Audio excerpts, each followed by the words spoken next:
My smart and loving Sagittarius. I saved some time. I already shuffled the cards and laid them out. I'm using a Celtic 10 card spread to look at past, present, and future influences. And as always, I'll be teaching the tarot through each card. So you not only receive your forecast, but you start to build your own intuitive relationship with the cards, because that's what this channel is all about, using tarot for our betterment and benefit. And you have got so much going on with that big heart and that big brain of yours that first I want you to kind of take a deep breath before we get into the week. Okay, get your balance back. Know that you don't have to be responsible for everybody, including their life lessons. Okay, untangle yourself and be able to put yourself first and foremost, and to start to move in a new direction out of the kind of present emotional drama and even family drama that you might find yourself in. Those, again, are not your responsibilities, especially if it's not your family in some way, like as let's say your parents are divorcing. If that would reflection, or other family members or other people that you really care about, they're breaking up or families are coming apart, it's not your responsibility to keep everyone together. I just need to say that first as well. And it's all about you finding that balance, again, first and foremost for yourself, and then anything else that needs to flow out from there can happen. So you have that ability, you have a healing ability as well, but I need you to kind of get stable and feeling good about yourself, because a lot of stuff is hitting you or has been hitting you over the last couple of months. And even longer, I'll say that. And now is kind of like everything is like becoming crystal clear of people and their situations and their intentions, their character, their integrity or lack of. And it hits hard to a Sagittarius because you've got that big heart. You're honest and trustworthy. You don't really like conflict. You want to make sure everyone's happy. But it looks like you're in the midst of things here right now, Sagittarius. So let's get into why I'm saying it. Is the first card placement is the general gist of the overall reading is the Ten of Pentacles, which is the happily ever after in the area of the material, family, home, relationship, career, the way that we're treating our body, the way we're thinking, community. It's like a worthwhile effort to get to the end journey of the minor arcana of the 10 suit in the area of the pentacles. It's a domain of earth signs, but it's, again, a translation into anything that touches us. And you can see how happy everybody is there. All you want is happy family. All you want is that happily ever after in the domain, to leave a legacy behind and make sure everyone's loving and caring. But the problem with that kind of wish or vision, stuff has happened.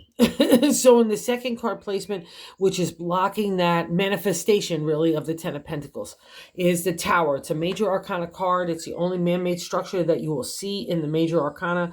Major arcana cards are life lessons, so we're encountering them.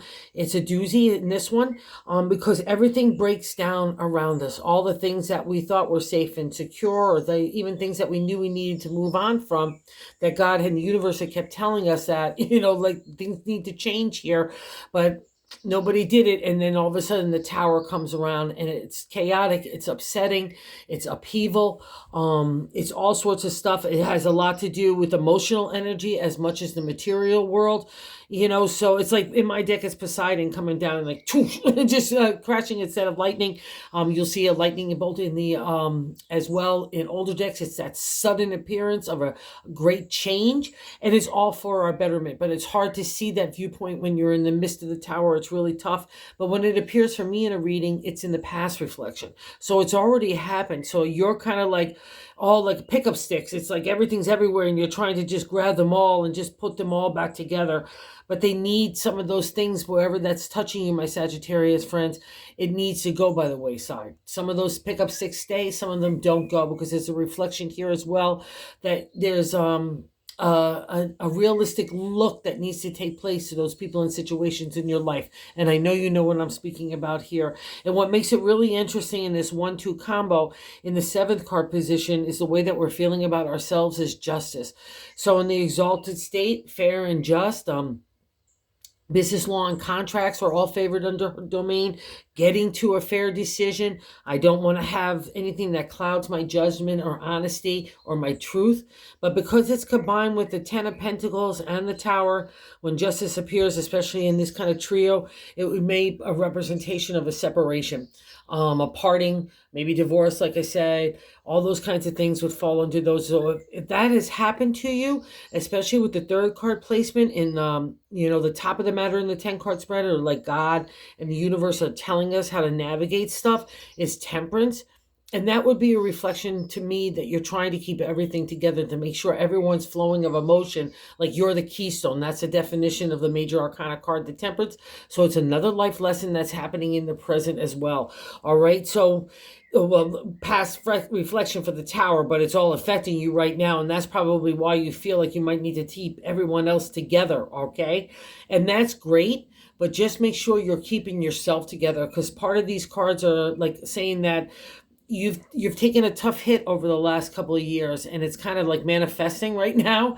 And I need you to make sure that you're balanced, detoxified, treating your mindset really positively, your body, eating healthy. All those things are going to matter right now for some of the stress that you're feeling right now. And I'm just going to validate that as well. So don't feel like, again, you have to flow everybody else's energy. And I'll also say this: temperance has that reflection of happy emotional flow, right? Especially sitting on the 10 of Pentacles. That's all I would want for my family. I just want to make sure everyone's really happy. I get that. My father was a Sagittarius. He was exactly the same way, and he was such a great guy.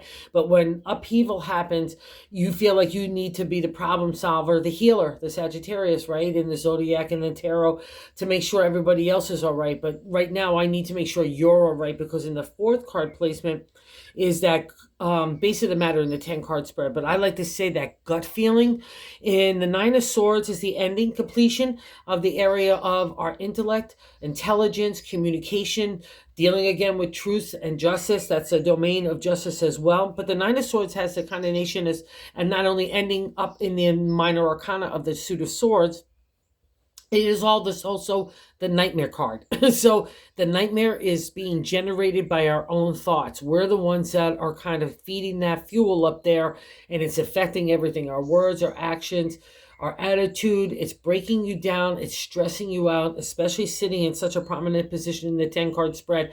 I just need you to get that balance. I need you to treat yourself fairly and understand where your boundaries are and your responsibilities. I think you're overextending yourself where other things and other dynamics just need to play out. Okay.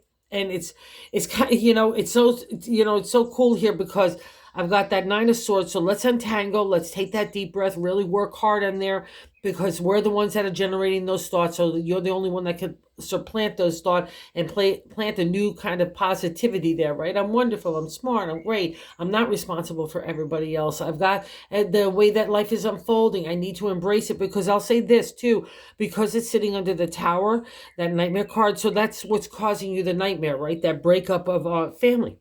Let's just say it's that way. Or people that you really thought were family, and those kind of dynamics, right? The things that really maybe gave you a sense of security, which you love. But you can't make that change here, right? It's already happened. You need to make sure that you're okay, so you can work yourself out of this 9 of Swords, so you could get your balance back. And you've already kind of learned these lessons already, Sagittarius, which I'm so proud of you about, because in the 5th card placement, what is leaving our life is the major arcana, the Sun. So out of the tower, we get the Sun. Out of the dark shadow time, we get the light, right? So because it's leaving your life, it is a reflection that you were feeling really good here. And all of a sudden, maybe something just came along and threw all those pickup sticks in the air and say, here, you go get them, Sagittarius. You put everyone else back together again. And that's not your lesson there. That's not your responsibility. But the benefit of the Sun is not only a warmth on you and a divine order, a little spotlight for you and your ideas, or putting yourself out there again, but it also kind of zapped out all those anxiety, fears, and doubts and insecurities that can build up out of the tower time and shadow time. That's the whole point of the Sun. It's the light out of the dark, right? And to the ancient tarot, it was opening up your mind and your heart to allow fresh air, bright light, a breeze, to get all those spider webs of those anxieties and everything else like that, that dust of insecurities out of the attic of your brain, right? And that was affecting your spirit and your heart. And the Sun says, let's go shine now. So you were feeling really groovy. So take those lessons, keep moving into the light, even if you have to maneuver in secretive ways or use all your skill sets. That's a reflection of the present card. placement, the 6th card, we have another major arcana card. So it's a big deal here. We got 5 of them. Wow. So it's a big deal. That's all I'll say. And the Magician is so important because he's the number 1 card. He follows the Fool, number 0. And the Fool comes out of that dark time, right, into the light. And he's like, hey, I'm all ready to have some fun and let's go kick it. And the Magician says, and then there's something like this happens. And the Magician says, oh, you got all the skill sets. You're the alchemist of the tarot. You've got the intellect for the swords. You've got the creativity of the wands. You've got the ability of the heart, of the cups. And you've got the ability for money, too, in the area of the pentacles and bringing a happy family together again. But this dynamic just needs to go through... it just needs to go through the organic process of it all, right? You can't control the ship. You could just flow emotion and be loving and supportive wherever that is. But the thing about the Magician, it also has a secretive nature about it. So just make sure you're not being secretive in a deceiving way. Okay, you need to be upfront and honest because that's a reflection here of the justice, because maybe you didn't feel like you got good justice.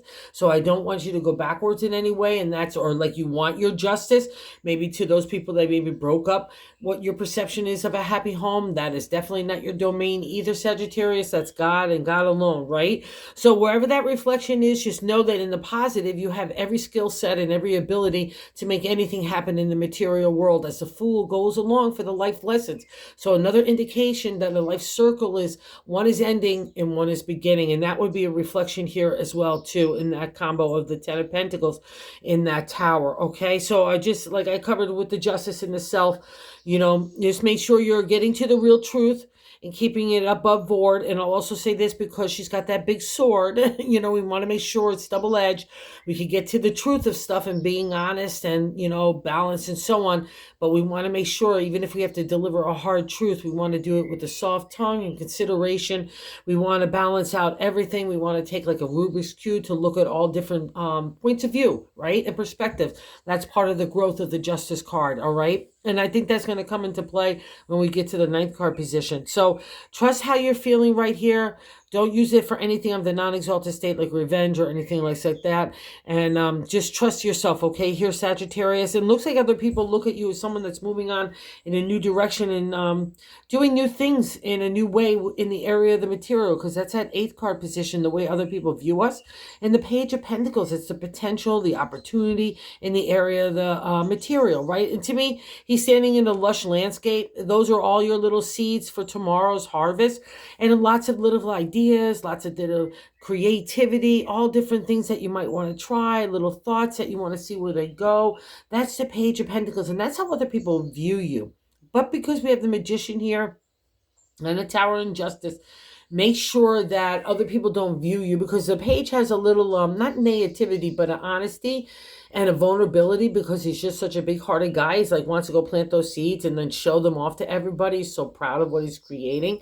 So make sure you don't look at people in a realistic light, that they're not trying to take advantage of you. And maybe that's a reflection of the Magician there as well. So just keep that outlook as well, Sagittarius. And I'm just going to validate and reaffirm that message, because in the 9th card placement, which is sitting literally above the Pentacles here, that little guy, the Page, is the 9th card position, our hopes and fears. And the 5 of Cups is good luck, 5 in numerology and tarot. But in tarot, there's always some sort of to get over conflict, right? In the area of the hearts here. It's the only time that you'll see the cups turned over in the journey of the hearts, right? Or emotion, our psychic ability, our intuition, our subconscious, our emotional flow. Again, another reflection of Temperance here. So don't let anything or anyone kill your emotional flow, because that's the thing about the 5 of Cups. That you'll always see either 3 or 4 cups turned over and 1 or 2 standing, because other people came along and just turned them over. They had disregard or no respect for your feelings, or no respect or feelings of how the family was, all those kinds of things. Maybe they handled things not in a really good way and in a little shady way, but that's okay. That's the lessons that we all have to learn in the journey of our heart. And that's what the potential and opportunity is, just like the Page of the remaining cups, that's for you. That's all your emotional love, right? It's more defined now. It's held in something more secure, right? So you could give it out to where you want. That's the reflection of the Five of Cups. That's how we get to the good luck over the conflict. We have to take a realistic eye to everything. We have to take off the rose-colored glasses and get real, okay? So that's how we get to the good luck, and I think that's already something that you've been reflecting on and probably triggered some of this stuff. So let's just see where it all leads us. You've got this. Stay balanced, stay detox, like I said, and stay clear-minded and get to the truth. But don't get yourself turned into a nightmare. You need to look at yourself like an Agatha Christie of your own story. She wouldn't get emotionally involved in the book that she's writing, but you would definitely unfold the mystery. And that's what you're trying to decipher right now. So trust yourself. You're kind of the domain of this area. You're the teacher, you're the healer, you're the seeker. So you can handle this. And the 10th card, outcome card, is really cool here. So you've got some certain charm about you. The King of Wands is great for giving us a little razzmatazz in our daily activities, our daily things. He's of the royal suit. So there's a little divine order. You might even have someone in your life like that. That's a real charmer. Sagittarius are the party hosts. I've always said of the zodiac, you've got that big heart. You want to make sure everyone's okay. It's sitting next to that Temperance. So I'll just say this because the royal suits can be a reflection of real people. And in the exalted state, the king is great. We all need a little of his charm, right? We all need a little bit of a spark. He's great for advertising, promotion, marketing, PR, or just putting ourselves back out there. We've got a little sparkle about us. But in the non-exalted state, and especially over this last year or so when I've been doing so many readings, he's been appearing. He's always been an appearer of stealing of the heart. And he's appearing a stealing of the pocketbook. So it might even be a combo of the two in reflection of the 10 of Pentacles. Just know in the exalted state, it's good for you to use in those powerful ways of that kind of spark. But in the non-exalted state, if you have someone like that in your life, just take a clear look at it because it's sitting next to the 5 of Cups, which is that clear definition of taking a sharp look at stuff, and it might be draining your emotional energy. So I'm just throwing it out there. That might be the person that's doing that to you, like that spark of the whole reason why everything started to kind of come apart. So I'm just saying that, okay, but it means that you've got this. You have a dynamic personality as well as a reflection of the king because it's your reading as well. So you've got all those kind of props here too. So just don't underestimate yourself either, okay? Or give your authority away to anybody else, especially in the area of the emotion. And I'm just saying this is keep looking for new opportunities for yourself. And the bonus card, that's kind of the bonus reward that you're getting from dealing with all this stuff, which has not been a small arc. It's been a kind of constant theme for a while now. In the 2 of Wands in the bonus card is that little foundation, that platform to take imagination, inspiration in a new direction. You need that creative spark. It's probably enthusiasm, excitement starts to come back again, which has probably been lacking for a while now. It's coming back in little spurts, but now it's kind of got a little critical mass here. And what's nice in my deck, you've coming out of the time, a dark cave, which is a symbolic time of spiritual and emotional maturity, your time of enlightenment, your time with God and the universe, getting real yourself, right? Getting real about yourself, who you are, how you want to live your life, how you want to be seen in the eyes of God. So God said, good job here, Sagittarius, which is Sagittarius. So now that I think about it, standing there, that's you. So I'm kicking you out and saying, let's go make some new things. So don't get tied up in this. I think part of it is way out of your control, and it's meant for you just to learn about people and situations. So you just get that part of the emotional and spiritual maturity pie as well. And just more importantly, believing in yourself that you could deal with any kind of situation or upheaval at all, right? And you can still achieve any kind of happily ever after despite other people's best efforts, all right? So you got this, Sag. I just believe in you. So that's all I have to say. You just got it. So thank you for everyone who watches and subscribes. I can't say thank you enough. And if you haven't subscribed, if you would consider doing so, we're trying to grow the channel to reach other tarot like-minded people. And I can't say thank you enough again.